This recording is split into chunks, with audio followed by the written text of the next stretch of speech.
Stopping channel crossings and small boats is one of the government's key priorities.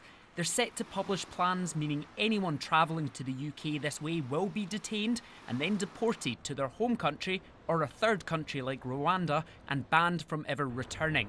Measures are set to be included in legislation tomorrow.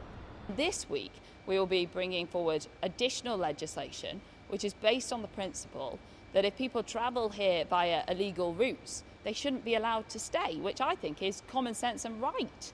And the correct approach, and that this government is really tackling one of the key things that comes up on the doorstep and is coming up from my constituents and around the country. Small boat crossing figures were first recorded in 2018 when 299 people made the journey. By 2020 that figure was over 8,000. Last year it reached more than 45,000. At one point officials were believed to be preparing for 80,000 arrivals. Last year Albanians represented the single biggest nationality seeking asylum with around 15,000 applications. This was followed by Iran, Iraq and Afghanistan. The Labour leader is sceptical that changes will be compatible with international law and doesn't think it will bring down the numbers.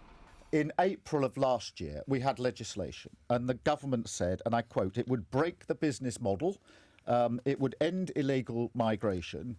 So that was precisely 12 months ago with the legislation they were proposing to pass and did pass then. And what's happened since? The numbers have gone up. So I don't think going on with this sort of legislation is the way forward.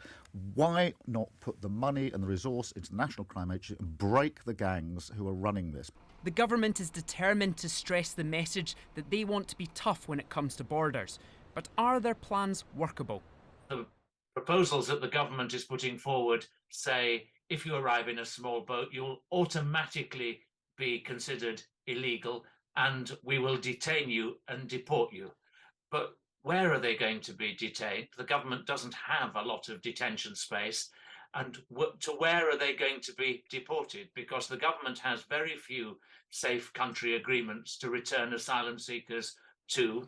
Plenty of Conservative MPs will be keen to pore over the details of this legislation, but this area can be a legal minefield with obstacles that can ultimately derail any pledges. Remember, the government's plans to send asylum seekers to Rwanda are still tied up in the courts.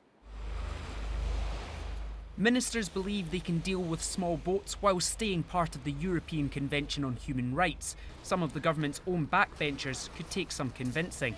David Wallace-Lockhart, BBC News, Westminster.